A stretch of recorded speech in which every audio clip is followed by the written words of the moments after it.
Gimana nih, apakah sellernya mengirimkan smartphone yang sama atau gimana? Coba kita cek deh. Ini tulisannya, modelnya i13 Plus ya. Dan yang di sebelahnya ini adalah i13 Plus juga ternyata pemirsa. Agak bercanda nih handphone gue rasa ya. Geli banget.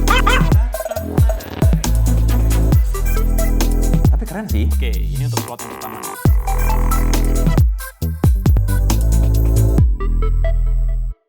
Halo Prasumania, balik lagi bareng sama gue Afdan Al Khairat. Di dalam box ini terdapat 2 unit smartphone yang harganya masing-masing 600 ribuan. Dan katanya nih, RAM-nya 4 GB. Tapi nggak tahu deh apakah RAM-nya beneran 4 GB atau tipu-tipu? Daripada penasaran, mari kita mulai investigafone.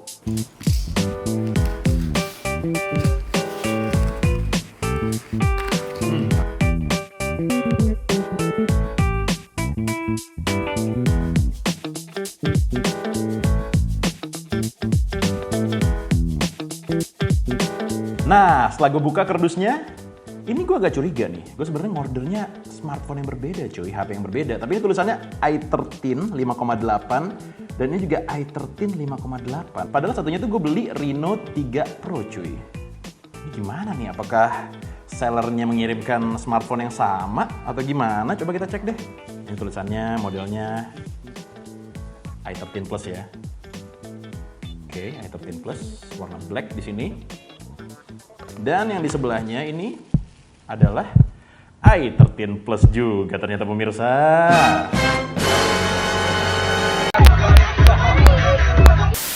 Gue tuh sebenarnya pengen beli Reno 3 Pro guys. Harganya juga 600 ribuan dan RAM-nya 4 GB. Dan kita bandingin gitu kan sama ini, sama Reno 3 Pro juga. Dan apakah emang produk Reno itu selalu zonk kayak video yang sebelumnya? Tapi ya udahlah. Ini gue bakal report nih ke yang jualan biar diganti, asli. Zonk banget ya, parah. Ya mudah-mudahan dengan ada video kayak gini lo jadi nggak ketipu ya kalau beli produk ya. Tapi ya udahlah, kita bakal cek kira-kira HP-nya juga zonk nggak nih spesifikasinya. Tapi karena yang warna hitam udah standar banget, mendingan kita coba kulik-kulik yang warna hijau nih. Warnanya lucu sih. Ini kalau misalnya kita perhatiin dari tampilan di bagian kamera terutama ya, ini mengingatkan gue sama iPhone 11 Pro dan Pro Max. Bentuknya 3 kamera, tapi kalau misalnya lo perhatiin nih, lo cek deh.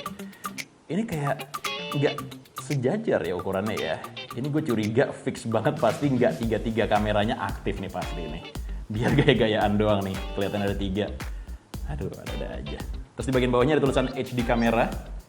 Ya menandakan mungkin kualitas kameranya bagus, tapi nanti kita bakal cek. Nggak ngejreng, nggak norak, dan nggak murahan kelihatannya. Oke, ke bagian depan, ke layarnya. Ini layarnya sama sekali nggak ada tombol di sini, tapi bukan berarti ini layarnya benar-benar full screen ya, maksudnya masih ada dagunya di bagian bawah dan bagian atas juga masih ada semacam pembatasnya warna hitam di bezelnya itu. Dan udah ditempelin juga nih sama anti gores, tapi ini lo lihat nih, ini kayak masih ada nggak rapinya gitu kalau misalnya kita perhatiin. Tempelannya tuh kayak nggak niat gitu kalau misalnya gue lihat.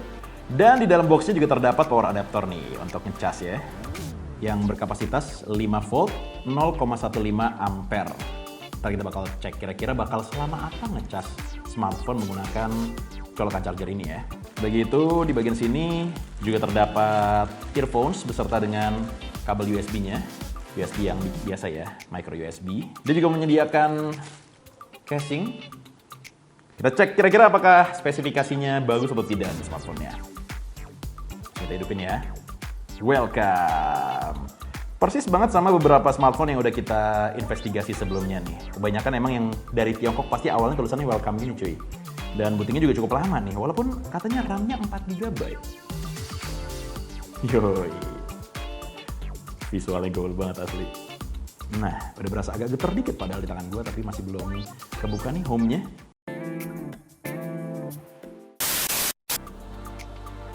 Gokil asli. Ini benar-benar smartphone yang Apple wannabe sih. Dari dari wallpapernya aja kelihatan ini Apple banget ya. Dan di sini ada fingerprint. Apakah bisa? Oke, wow, mantap. Dan user interface-nya sih ini persis banget kayak produk Apple, dari kalender, kamera, jam, file manager, music, Play Store. Apple kagak ada Play Store ya. Overall user interface-nya mirip banget sama Apple, tapi seperti yang di awal udah kita sebutkan, kita bakal ngulik lagi nih kira-kira apakah spesifikasi sesuai sama yang ditulis di tokonya. Seperti biasa, kita akan nyoba untuk ngecek spesifikasinya menggunakan berbagai macam aplikasi. Yang pertama, kita akan coba menggunakan CPU Z. Oke, bisa dilihat ini prosesornya MediaTek MT6572 1,0 GHz. Udah gitu, RAM-nya di sini tulisannya 4 GB ya, tapi gue ngerasa ini terlalu lemot untuk ukuran 4 GB. Internal storage-nya 64 GB, dan untuk baterainya keadaannya masih good, tinggal 8%, ini nyaris hampir mati nih. Oke, selanjutnya kita akan cek menggunakan AIDA 64. Nah, ini cukup menarik nih kalau AIDA 64 nih guys. Dia itu RAM-nya tulisannya cuma 512 MB. Gokil, pantesan dari tadi gue download aplikasi itu lama banget. Beneran. Dan ini juga storage dari internalnya cuma 1252 MB. Dan untuk prosesornya dia menggunakan MediaTek MT6572. Sama lah ya, sama yang kita lihat di CPU Z. Resolusi kameranya 2,1 megapiksel untuk di bagian belakangnya ya, rear facing kamera. Sedangkan di bagian depan 2,1 megapiksel. Fix tipu-tipu berarti nih, kameranya cuma satu ternyata guys. Ntar kita bakal cek nih kira-kira kamera yang mana nih yang aktif. Dan untuk baterainya sendiri di AIDA 64 masih sama seperti CPU Z. Kondisinya masih good. Udah gitu di sini juga ada detail kapasitasnya 3800 mAh. Voltasenya sama ya, 3,489 volt. Dan yang terakhir kita bakal nyobain untuk ngecek menggunakan aplikasi DevCheck. Langsung kita cek untuk RAM-nya sendiri, ini juga sama 512 MB, sama seperti AIDA 64, dan penyimpanannya itu 1,3 GB. Lagi-lagi nih, smartphone tipu-tipu. Nah, biar nggak ketipu makanya nih kita kasih tahu nih buat lo. Dan untuk prosesornya, dia juga menggunakan MT6572, persis ya sama yang sebelumnya. Nah, untuk kameranya sendiri resolusinya cukup berbeda nih Pressbook Mania. Yang tadi kan 2,1 megapiksel, ini justru 1,9 megapiksel. Kameranya tetap kamera cuma satu ya, nggak ada tambahan, nggak ada 3. Dan kamera depannya pun juga sama 1,9 megapiksel. Yang sebelumnya 2,1 megapiksel. Jadi yang mana nih yang benar kira-kira? Ntar kita cobain ya kameranya ya, biar lebih jelas. Selanjutnya, biar makin afdol, kita bakal coba untuk ngecek baterainya. Sama seperti yang sebelumnya, 3800 mAh. Oke, kondisi juga masih baik ya di sini. Nah, biar nggak penasaran, kita bakal ngecek langsung nih kualitas kameranya. Kira-kira kece nggak sih? Waduh, ini kalau misalnya gue perhatiin, kayaknya semacam kualitas VGA gitu ya cuy.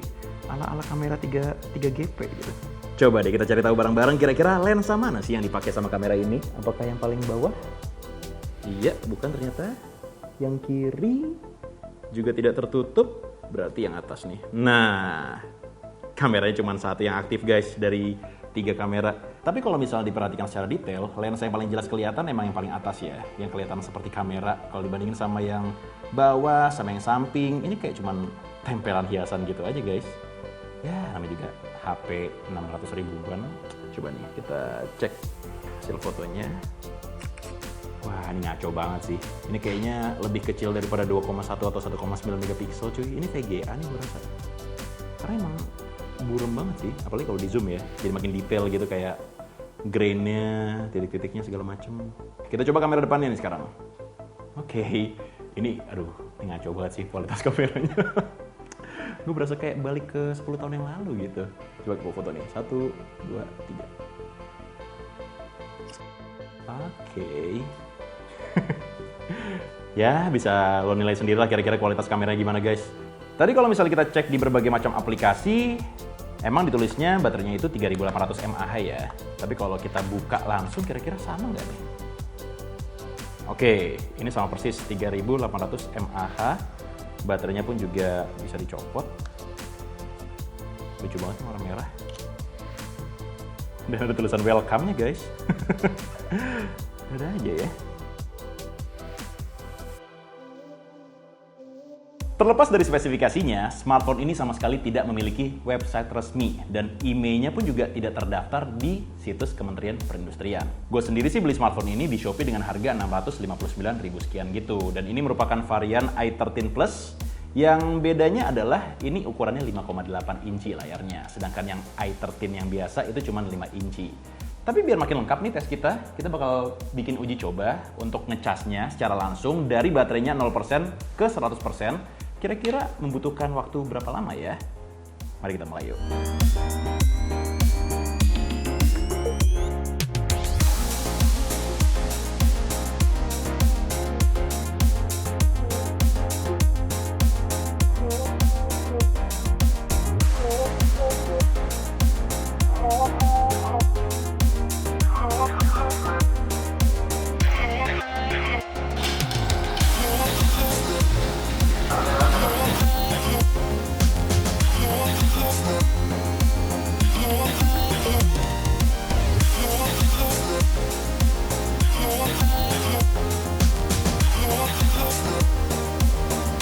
Tes chargingnya udah, sekarang kita bakal ngetes untuk ketahanan baterai dengan cara main game PUBG. Walaupun gue nggak yakin ya ini bisa dimainin buat PUBG apa enggak, tapi yang jelas kita udah download aplikasinya nih guys. Coba nih kalau gitu kita play gamenya. Wow, bisa loh. Openingnya doang sih kayaknya bisanya nih. Kalau buat mainnya gue nggak yakin sebenarnya. Ya kalau nggak bisa nggak apa-apa lah, namanya juga RAM 512 ya guys. Oke, ini tulisannya PUBG Mobile download failed because the external storage is full. Ya iyalah, storage-nya berapa sih emang? Buat download update nggak bisa nih.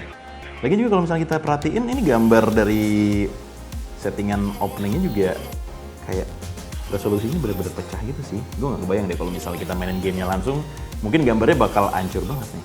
Jujur gue sangat menyayangkan sih di episode kali ini lagi-lagi kita cukup fail karena harusnya gue beli dua produk yang berbeda, tahu-tahu yang dikirim malah sama nih produknya. Aduh, tapi untungnya zaman sekarang kalau kita belanja di marketplace kayak di Shopee, bisa tuh kita komplain atau minta ganti rugi.